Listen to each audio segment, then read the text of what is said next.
দুরুদ একটি ফার্সি শব্দ, যা পরে উর্দুতে আসার মাধ্যমে এই উপমহাদেশে চলে এসেছে। রাসূলুল্লাহ সাল্লাল্লাহু আলাইহি ওয়াসাল্লামের ওপর সালাম আর সালাওয়াত দুটো বোঝাতেই এই শব্দটি ব্যবহার করা হয়। এই ভিডিওতে সালাওয়াত এবং দুরুদ দুটো শব্দই একই অর্থে ব্যবহৃত হয়েছে।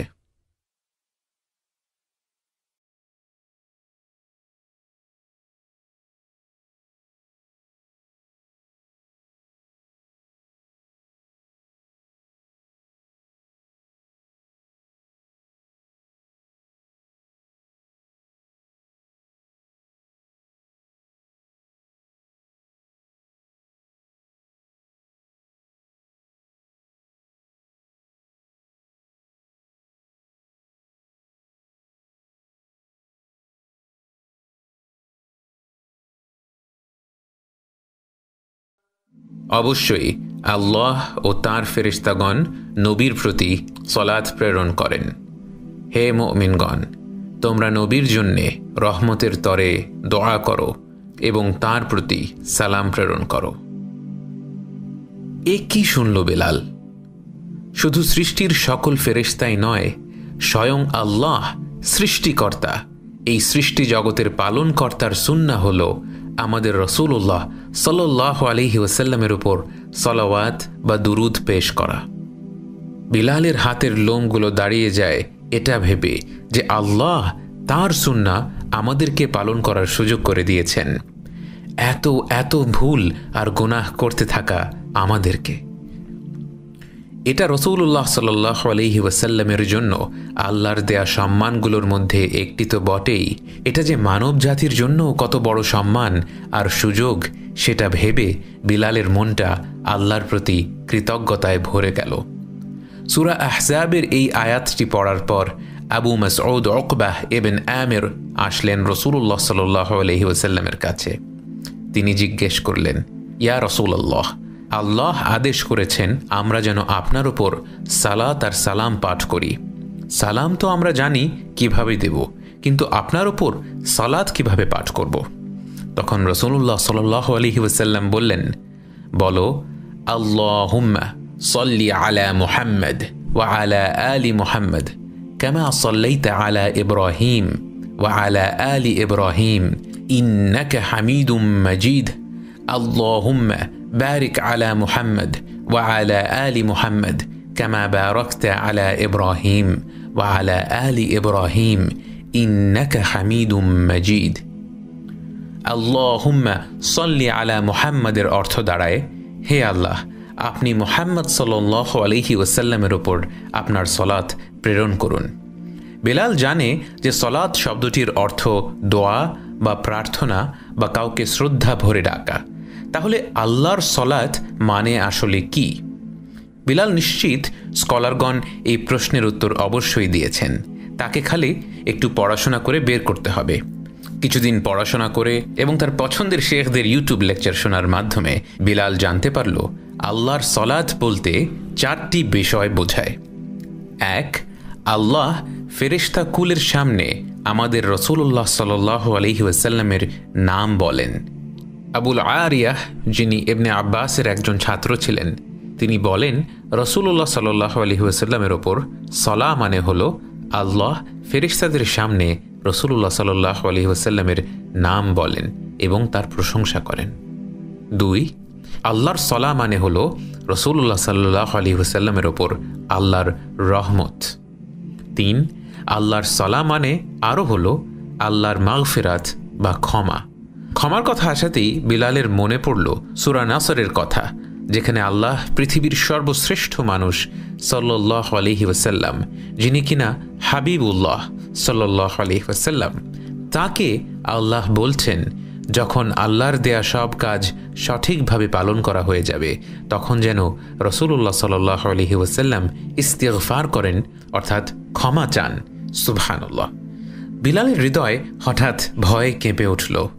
রাসূলুল্লাহ সাল্লাল্লাহু আলাইহি ওয়াসাল্লামকে যদি ইস্তিগফার করতে বলা হয়ে থাকে, বিলালের মতো প্রতিনিয়ত পাপ করতে থাকা বান্দার কি হবে?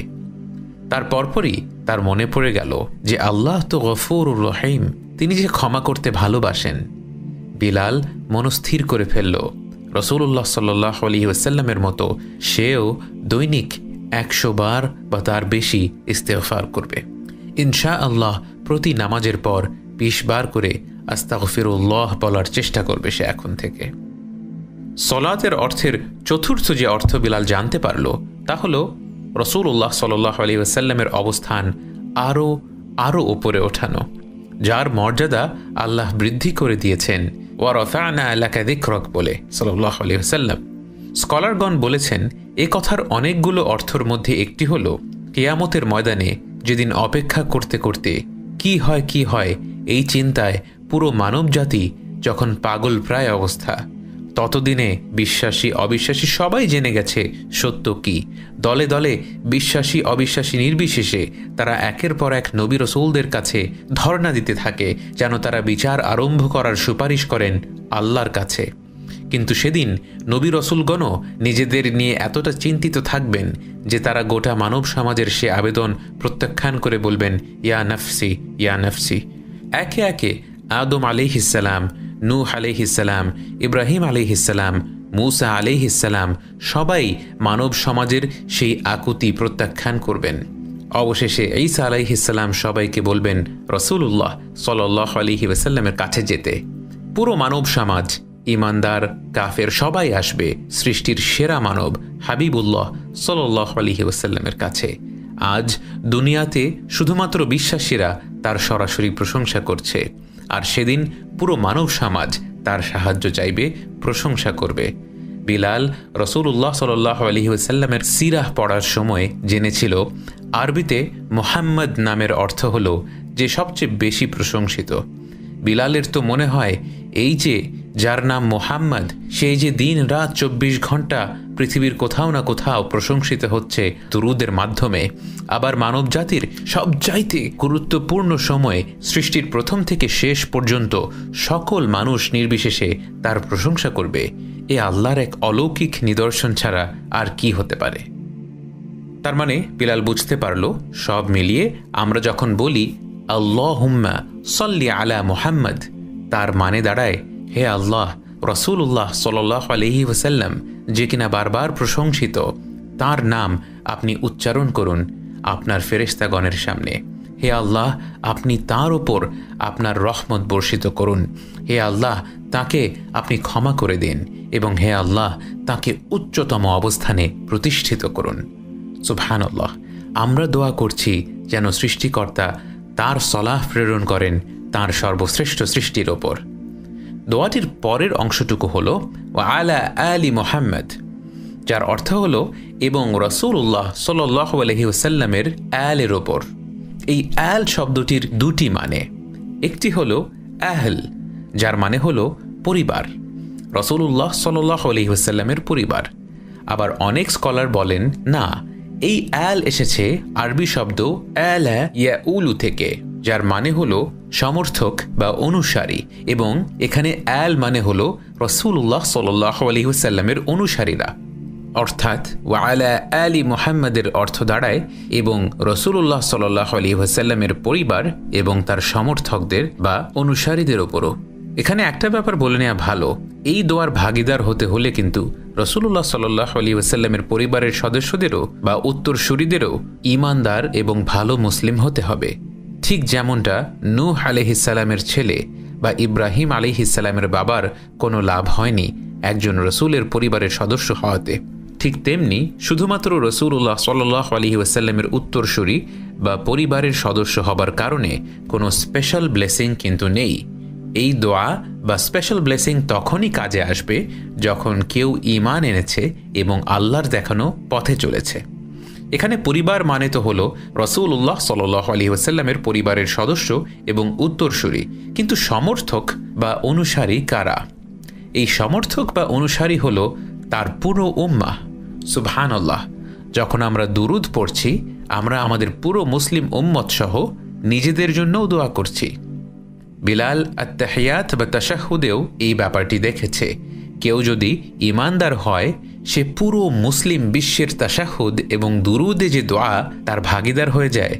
অর্থাৎ আমরা যখন দুরুদ পড়ছি আল্লাহুম্মা সাল্লি আলা মুহাম্মদ ওয়া আলা আলি মুহাম্মদ, এর মানে দাঁড়াচ্ছে ইয়া আল্লাহ, আপনি আপনার সলা প্রেরণ করুন রাসূলুল্লাহ সাল্লাল্লাহু আলাইহি ওয়াসাল্লামের ওপর এবং তার পরিবার এবং তার পুরো উম্মতের ওপর।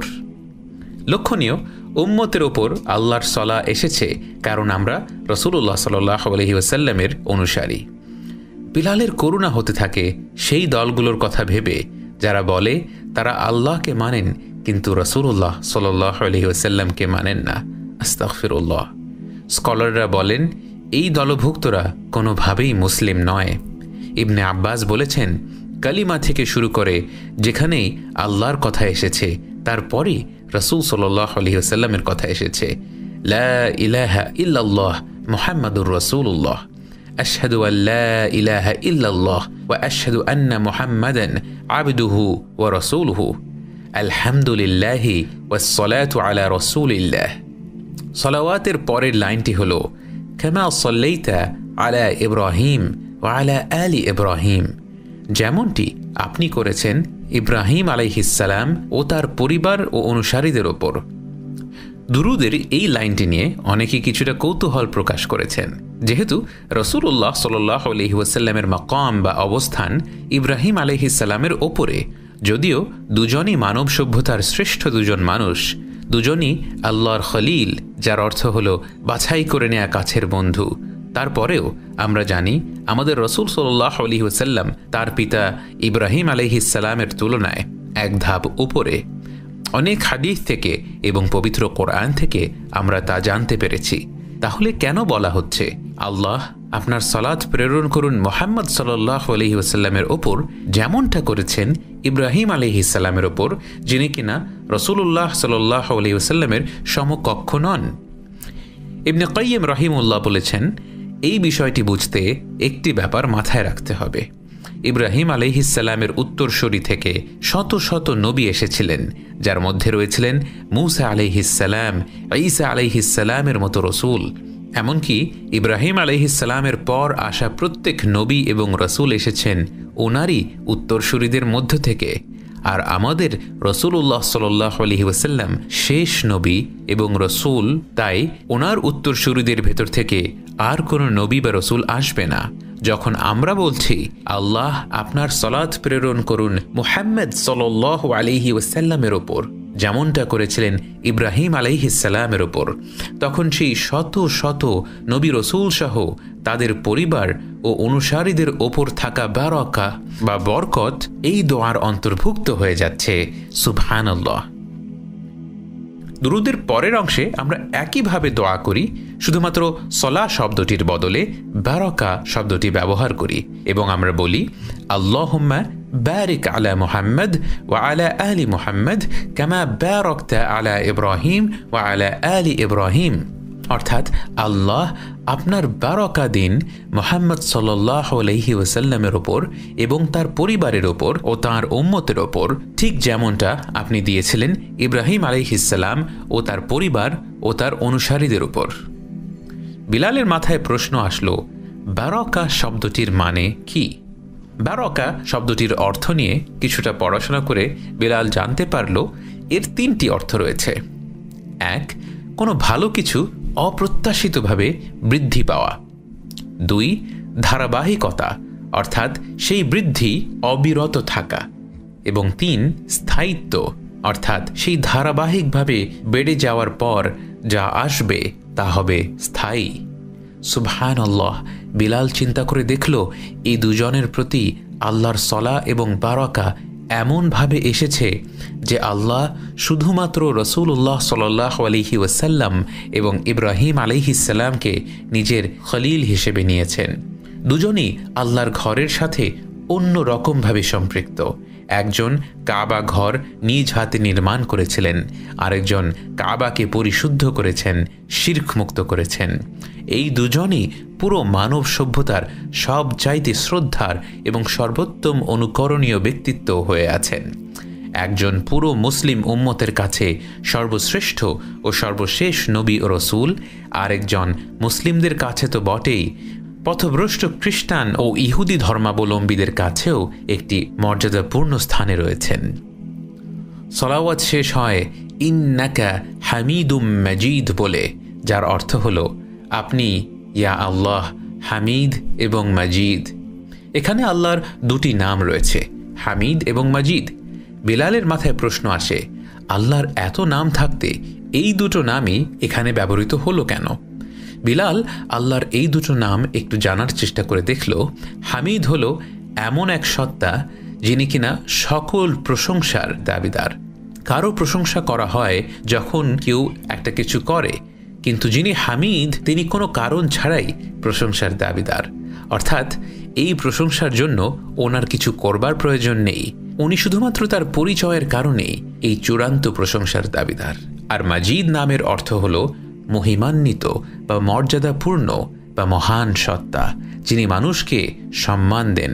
সুবহানাল্লাহ, কি অপূর্ব উপসংহার! এ যেন আমাদের মনে করিয়ে দেয়, হ্যাঁ, রাসূলুল্লাহ সাল্লাল্লাহু আলাইহি ওয়াসাল্লাম প্রশংসার দাবিদার।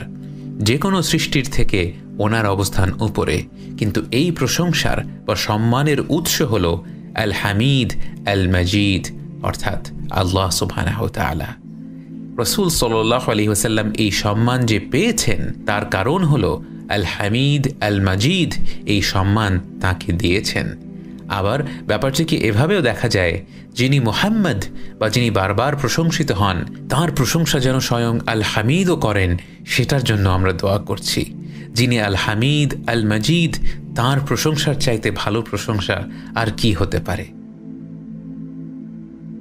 বিলাল রাসূল সাল্লাল্লাহু আলাইহি ওয়াসাল্লামের ওপর সালাওয়াত বা দুরুদ পেশ করার তাৎপর্যগুলো শিখতে গিয়ে জানল, যখন আমরা হাবিবুল্লাহ সাল্লাল্লাহু আলাইহি ওয়াসাল্লামের ওপর একবার সালাওয়াতের জন্য দোয়া করি, আল্লাহ আমাদের ওপর 10টি সালাওয়াত পেশ করেন। সুবহানাল্লাহ।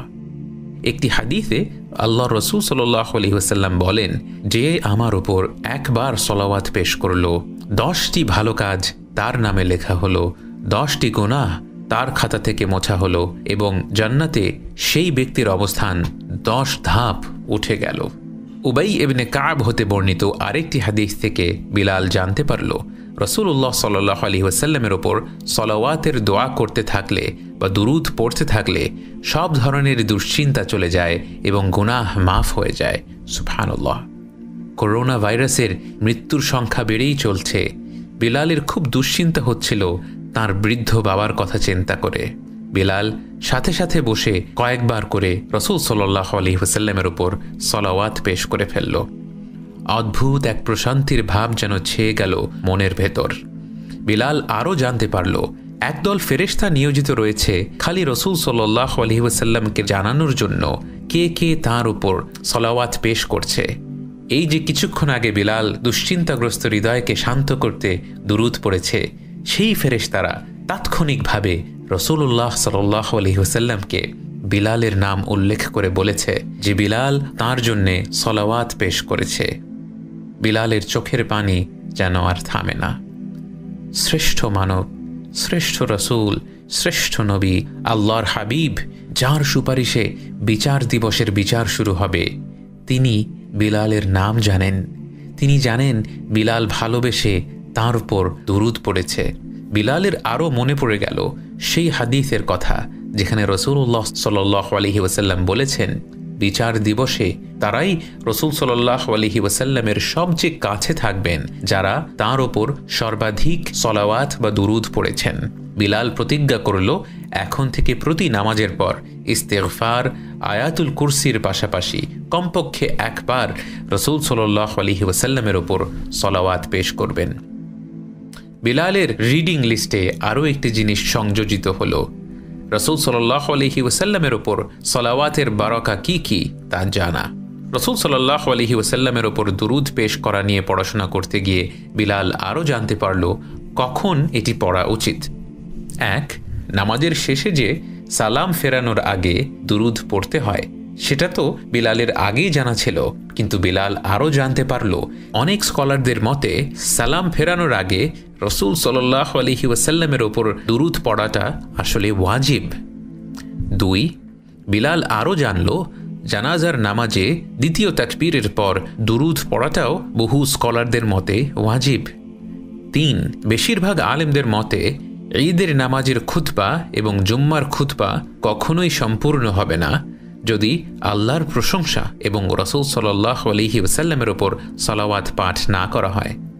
4, রাসূল সাল্লাল্লাহু আলাইহি ওয়াসাল্লাম বলেছেন, যে ব্যক্তি আযানের পর তার ওপর সালাওয়াত পাঠ করবে বা শাফাআতের জন্য দোয়া করবে, রাসূল সাল্লাল্লাহু আলাইহি ওয়াসাল্লামের শাফাআত তার ওপর আবশ্যক হয়ে গেল। বিলাল সেদিন তার এক প্রবাসী বন্ধুর সাথে কথা বলার সময় জানতে পারল তারা নাকি আযান শুনতে পায় না, কারণ সেখানে আযান খালি মসজিদের ভেতরে দেওয়া হয়। একটা মুসলিম পরিবেশে থাকার কারণে যে প্রতি ওয়াক্তে আযান শুনে রাসূলুল্লাহ সাল্লাল্লাহু আলাইহি ওয়াসাল্লামের শাফাআতের দোয়া করে নিজের শাফাআত নিশ্চিত করার অপূর্ব সুযোগ বিলাল পেয়েছে, এটা ভেবে আল্লাহর প্রতি কৃতজ্ঞতায় বিলালের মন ভরে গেল।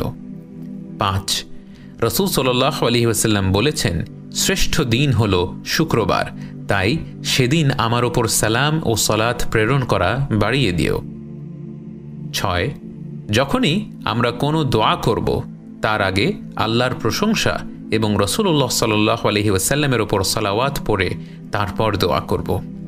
একবার রাসূল সাল্লাল্লাহু আলাইহি ওয়াসাল্লাম শুনলেন এক লোক দোয়া করছে খালি এই বলে, হে আল্লাহ আমাকে অমুক জিনিসটা দিন। তিনি সাল্লাল্লাহু আলাইহি ওয়াসাল্লাম বললেন, লোকটি তাড়াহুড়ো করছে, এভাবে দোয়া কবুল হবে না। সাহাবীরা জিজ্ঞেস করলেন, তাহলে কিভাবে দোয়াটা করলে সেটা কবুল হবে ইয়া রাসূলুল্লাহ?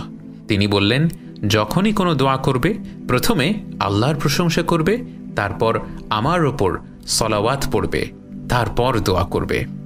অর্থাৎ প্রতিটি দোয়ার সাথে রাসূল সাল্লাল্লাহু আলাইহি ওয়াসাল্লামের সালাওয়াত পড়াটাই সুন্নাহ।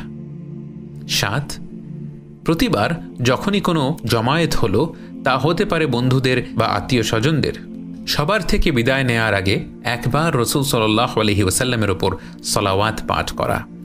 রাসূল সাল্লাল্লাহু আলাইহি ওয়াসাল্লাম বলেন, কিছু লোক একসাথে হলো বা জমায়েত হলো এবং সেখানে আল্লাহর প্রশংসা এবং আমার কথা আলোচনা হলো না, শেষ দিবসে সেই জমায়েত নিয়ে তারা অনুশোচনায় ভুগবে।